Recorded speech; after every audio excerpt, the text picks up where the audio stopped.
जय सच्चिदानंद। जय सदानंद जी। दो चरण सरोज गुरु मुद मंगल आगार, जैसे वत नर होत है भव सागर से पार। गुरु जी के सुमिरन मात्र से नाशत विघ्न अनंत, तासे सर्व आरंभ में ध्यावत है सब संत। आप प्रगटे इस जगत में जीव काज सुधारने, शब्द नाव बनाए सुंदर दुखित जीव उबारने। नम्रता और दीनता से भेंट सतगुरु लीजिए, मैं हूँ शरणागत तिहारी दासी अपना कीजिए। मैं हूँ शरणागत तिहारी चरणों में रख लीजिए। दंडोत वंदना मेरी चर चरणा, श्री परमहंस सतगुरु दीन दयाल। इस दासन दासी देश उते रखना अपनी मेहर दया दान। इस दासन दासी दी रखना लान। सौभाग्यशाली गुरुमुख सज्जन मंडली, अपनी समस्त चित्त वृत्तियों को एकाग्र करते हुए अपना ध्यान अपने मन मंदिर में श्री परमहंसों की ओर लगाते हुए श्रद्धा प्रेम सहित मीठे स्वर में बोलिए जयकारा बोल मेरे श्री गुरु महाराज की जय।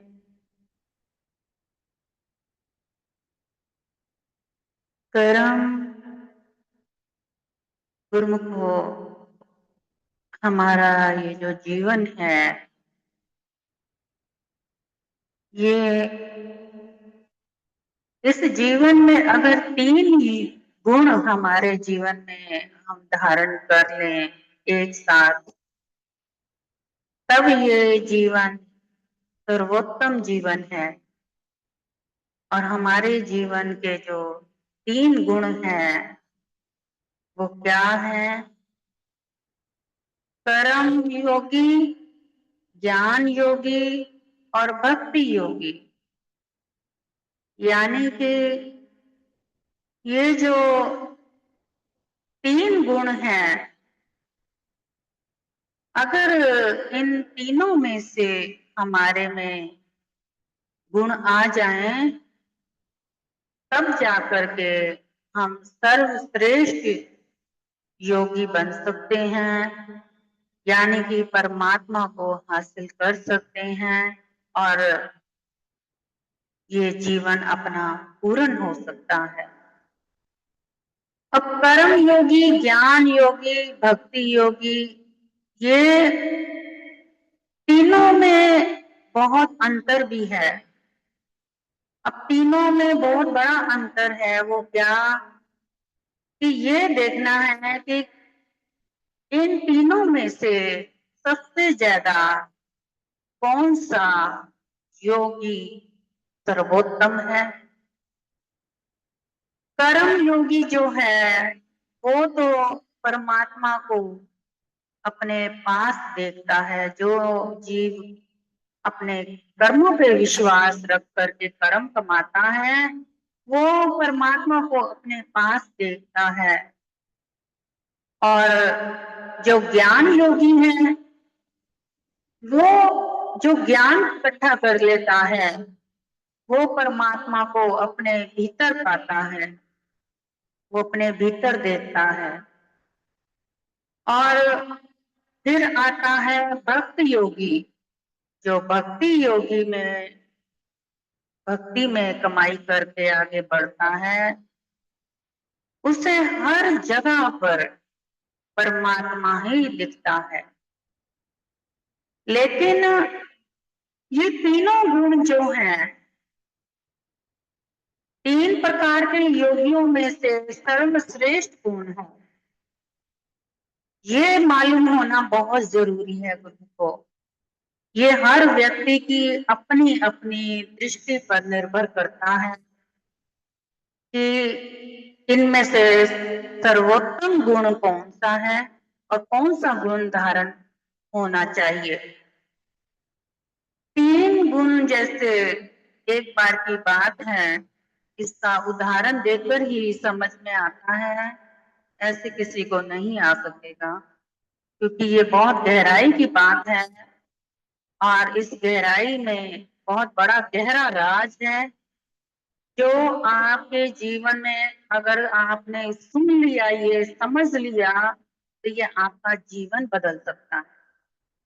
जैसे कि एक बार की बात है कि ये तीनों जो हैं, यानी कि कर्म योगी, ज्ञान योगी और भक्ति योगी, ये तीनों किसी गांव से जा रहे थे और तीनों जो हैं अपने अपने ध्यान में अपनी अपनी सुध में खोए हुए थे और अपने अपने गुणों की अपने आप में प्रशंसा बना रहे थे। जैसे कि कर्म योगी जो था, वो अपने कर्मों पे अपने सीना तान करके अपने आप को देख रहा था कि मैं सर्वश्रेष्ठ हूँ और कर्म कमाने में माहिर हूँ, यानी कि एक से एक अच्छे से अच्छे उत्तम कर्म कमाता हूँ। दूसरा जो ज्ञान योगी है, वो अपने आप में सोच रहा था, उसकी आंखें जो है इतनी चढ़ रही थी इस ये बात सोचकर कि मुझ जैसा ज्ञान किसी में नहीं है और मेरा ज्ञान बहुत उत्तम है। इतने में जो भक्त योगी है, वो अपने गुण में इतरा रहा था। वो अपने आप को ये सोच रहा था कि ये दोनों ही मूर्ख हैं, कि जो मंदिरों में जाते हैं, माला जपते हैं और इसी में खोए रहते हैं, समय अपना व्यर्थ गवाते हैं। इसलिए भक्ति अपने आप में अपने अंदर से होनी चाहिए। उसको अपने आप पे घमंड था। अब तीनों अपने अपने घमंड में थे। अब इन तीनों को भगवान ने एक लीला रचाई। क्या? फिर रास्ते में जब गांव में ये तीनों चल रहे थे अपनी अपनी राह पर, तो एकदम से आंधी तूफान बारिश बहुत तेज आई और इतना तेज तूफान आया कि कहीं इनको कोई दूर दूर तक कोई जगह दिखाई नहीं दी जहां ये थोड़ी देर के लिए आसरा ले सके, बारिश थमने तक, तूफान के थमने तक। तो इन्होंने सामने देखा, एक छोटा सा गांव में मंदिर नजर आ रहा था। तो ये उस मंदिर में तीनों चले गए, जबकि तीनों आपस में एक दूसरे को नहीं जानते हैं, अनजान हैं, अलग अलग जगह से आए हैं, लेकिन तीनों एकत्र हुए। ये किसकी लीला थी? ये प्रभु की लीला थी। प्रभु ने इन तीनों को एकत्र किया था। क्यों? क्योंकि एक के पास ज्ञान था और एक के पास कर्म और एक के पास भक्ति। तीनों को जोड़ दिया भगवान ने। जब मंदिर में गए तो वहां देखा कि कोई भी ऐसी चीज वस्तु नहीं है जिसे वो पकड़ ले, सहारा मिल जाए, क्योंकि आंधी तूफान बहुत तेज। उन्होंने सोचा, श्री कृष्ण भगवान की मूर्ति पड़ी थी वहां पर एक, उन्होंने वो मूर्ति पकड़ ली। जैसे ही वो मूर्ति उन्होंने पकड़ी, उसी वक्त श्री कृष्ण भगवान प्रकट हो गए। अब तीनों के तीनों हैरान और सोच में पड़ गए कि ये क्या, जो कर्म कमाने वाला है उसने तुरंत भगवान से कहा कि ये क्या भगवान, मेरे को इतने वर्ष हो गए कर्म कमाते कमाते, आप एक बार भी प्रकट नहीं हुए कभी, तो आज अचानक से इतने में जो ज्ञान योगी था कहने लगा कि मुझे इतना समय हो गया ज्ञान एकत्र करते करते, कभी आपने मुझे दर्शन नहीं दिए, तो आज अचानक से तीसरा भक्ति योग जो था वो भी कहने लगा मैं तो इतनी भक्ति में मगन रहता हूँ कि हर तरफ भगवान आपको खोजता हूँ, देखता हूँ, लेकिन आपने कभी भी मुझे कहीं भी दर्शन नहीं दिए, आज अचानक यहाँ कैसे? भगवान बहुत खुश हुए तीनों को देख करके और कहने लगे कि तीनों को एकत्र हमने किया है क्योंकि इन तीनों की अपनी अपनी महानता है।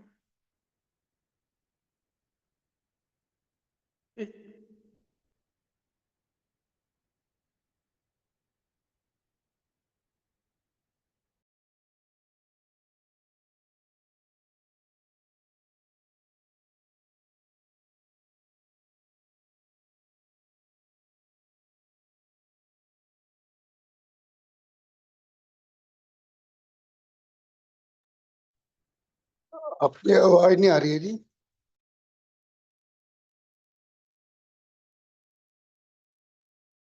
और भक्ति योग जो था वो कहता है कि मुझे कभी दर्शन नहीं हुए। अब भगवान कहते हैं कि हमने आपको आज अचानक से जो दर्शन दिए हैं इसका बहुत गूढ़ रहस्य है। वो क्या? कर्म जो है वो अपनी जगह कर्म कमा रहा है, लेकिन केवल खाली कर्म। ज्ञान जो है वो केवल खाली ज्ञान में ही व्यस्त है और ज्ञान के अलावा और कुछ भी नहीं है उसके पास। और भक्ति वाला केवल भक्ति में लीन है, वो सब कुछ छोड़ छाड़ करके भक्ति में बैठा है, ना वो कर्म कमाता है ना उसे ज्ञान की आवश्यकता है। वो कहता है कि भक्ति में ही सब कुछ है।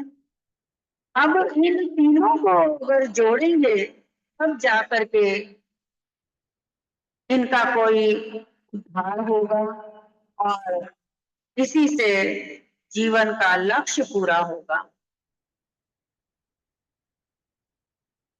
और पूर्ण लक्षण जो होते हैं वो ये तीनों गुणों के साथ होते हैं जो पर भगवत प्राप्ति को होते हैं, यानी कि जो भगवान को प्राप्त होता है अगर उसके अंदर ये तीनों लक्षण हैं, भक्ति ज्ञान कर्म, तीनों लक्षण अगर हैं तभी वो परमात्मा को समर्पित है।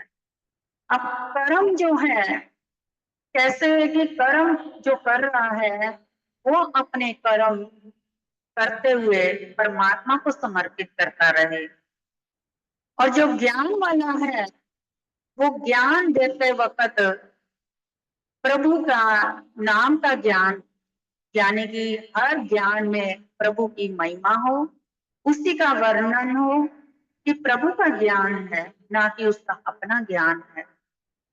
अब भक्ति जो है, भक्ति किसकी करनी है? भक्ति केवल अपने शरीर से हट करके अंतर आत्मा की ज्योत में जाकर के प्रवेश होते हुए अंदर की ज्योति की भक्ति करनी है, ना कि बाहरी भक्ति होनी चाहिए, दिखावे की भक्ति होनी चाहिए। अब इन तीनों की जो भक्ति, तीनों के गुण मिला करके भक्ति बनती है, वही सर्वश्रेष्ठ भक्त जो होता है वो प्रभु को प्यारा होता है और वही परमात्मा को समर्पित होता है। परमात्मा कहते हैं कि भक्ति योग कर्म योग ज्ञानी योग, ये तीनों के तीनों गीता के श्री कृष्ण भगवान ने गीता में इसका ज्ञान दिया। गीता कठिन प्रश्नों का सही उत्तर है। श्री कृष्ण भगवान का जीवन और गीता का उपदेश इन्हीं तीनों बिंदुओं पर टिका हुआ है। श्री कृष्ण ने गीता में कर्म योग, ज्ञान योग और भक्ति योग कहे हैं। पूरी महाभारत में भगवान के तीन ही मित्र हैं, अर्जुन, उद्धव, सुदामा। अर्जुन जो है वो कर्म करता है, यानी कि वो कर्म का प्रतीक है। उद्धव जो है वो ज्ञान का प्रतीक है, और सुदामा जो है वो भक्ति का प्रतीक है। ये तीनों मित्र ही जो हमारे जीवन को सही मार्ग पर ले जा सकते हैं। वैसे तीन, इसमें जो महाभारत में गुरु को तीन महिलाएं भी हैं, और वो तीन महिलाएं कौन हैं? द्रौपदी, राधा और कुंती। द्रौपदी जो है वो कर्म की प्रतीक है, और राधा जो है वो भक्ति की प्रतीक है, और कुंती ज्ञान की प्रतीक।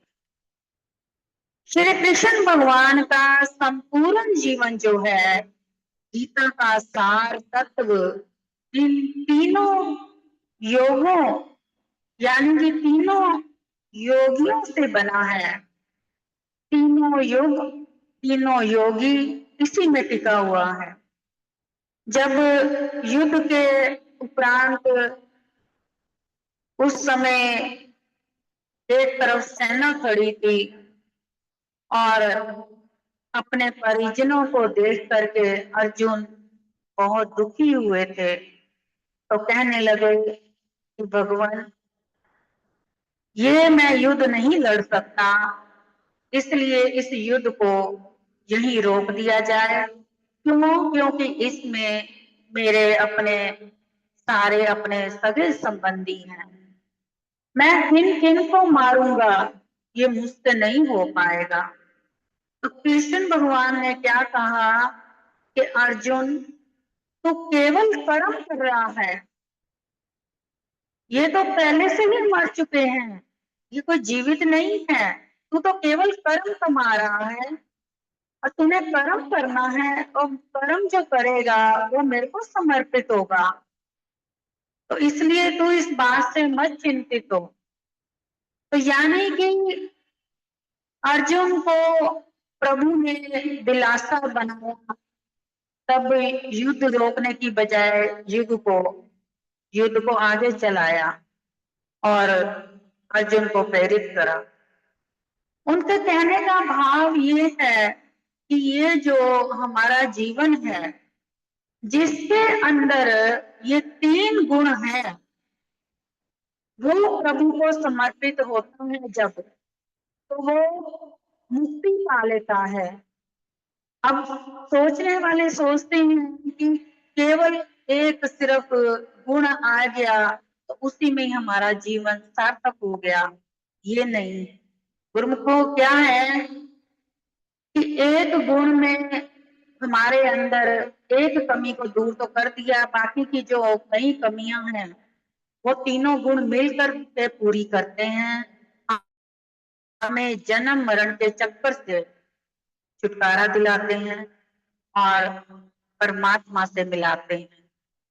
जो जीव सदैव अपने अंदर ये तीन गुण धारण कर ले, कर्म करे परमात्मा को समर्पित करता हुआ, ज्ञान को जब बांटे तो ये भी परमात्मा के नाम का उच्चारण करते हुए कि ये प्रभु का ज्ञान है, और जब भक्ति में लीन हो, अपने आप को ये कदापि ना समझे कि मैं भक्ति कर रहा हूँ, हमेशा ये समझे कि मेरे अंदर जो परम पिता परमात्मा की ज्योत है, वही इस समय भक्ति में लीन है, और वही मेरा शरीर का एक जरिया बन करके भक्ति हो रही है।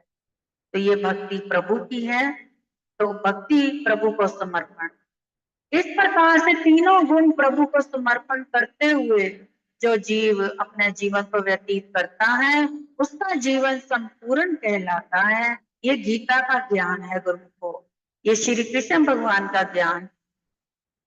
जीवन में हमारे जो कर्म हो रहे हैं, किस प्रकार से हम कर रहे हैं, इस पर ध्यान, इस पर गौर करना अति आवश्यक है। अगर हम इस पर गौर करते हैं तो हमारे कर्मों में सुधार आ सकता है, हमारा कर्म लेखे लग सकता है, हमारा कर्म हमें परमात्मा तक पहुंचा सकता है। जैसे कि अब औलाद घर में होती है तो औलाद भी कई प्रकार की, जैसे माता पिता वैसी औलाद। एक बार की बात है, एक सेठ था, उसके घर में एक बार साधु आए। वो सेठ बहुत ही इस बात में मशहूर था कि वो किसी भी सेठ, जैसे कोई भी साधु संत आते थे तो उनकी सेवा में वो बहुत ही चाव से, भाव से करता था। उनको अपने घर बुला बुला के खाना खिलाना, उनको आदर सत्कार देना। तो एक बार ऐसे ही एक साधु आए, तो उन्होंने घर में आकर जैसी प्रवेश किया तो इतने में सेठ कहता है कि मैं जरा बाहर से कुछ सामान ले आऊं, अभी आता हूं। तो इतने में सेठानी को बोला कि तुम खाना परोसो। सेठानी खाना परोसने लग गई। तो साधु ने सेठानी से पूछा कि आपके कितने बालक हैं? तो सेठानी ने कहा कि 4 बेटे हैं। तो फिर साधु ने पूछा कि आपकी कमाई कितनी है? तो सेठानी कहने लगी कि हम तो करोड़ों में आते हैं, क्योंकि हमें लोग यहाँ पर करोड़पति कहते हैं, तो इसलिए हम करोड़ों में हैं। अब इतने में वो सेठ आ गया, और जब वो सेठ आया तो साधु महाराज ने भोजन जब खा लिया, अब जब वो जाने लगे तब रास्ते में सेठ के साथ बातचीत करते हुए सेठ से पूछा कि आपके पुत्र कितने हैं? तो सेठ ने कहा 1 है। तो साधु महाराज सोच में पड़ गए कि सेठानी ने तो 4 बताए हैं और ये 1, कहीं ये मेरे साथ धोखा तो नहीं कर रहे। फिर पूछा कि आपकी आमदनी कितनी है? तो सेठ ने बताया 25,000। तो साधु को बड़ा इस बात का अफसोस हुआ कि सेठानी ने तो बताया कि हम करोड़ोंपति हैं और ये कह रहा कि केवल 25,000। तो इतने में साधु ने स्पष्ट करके पूछा कि आप सही सही बताएं कि ये सेठानी ने तो आपकी 4 पुत्र बताए और करोड़ों अपनी आमदनी बताई, और आप इस प्रकार से 1 पुत्र और 25,000 रुपए की आमदनी बता रहे हैं, इसका क्या कारण है? तो सेठ ने बताया, महाराज, जो पुत्र मेरे कहने में चल रहा है, जो मेरी सेवा कर रहा है और जो भक्ति भाव में है, चारों में से एक ही है, तो इसलिए सर्वश्रेष्ठ एक ही पुत्र मेरा कहलाता है, बाकी तो मेरे लिए व्यर्थ है। फिर उसके बाद बात आई आमदन की।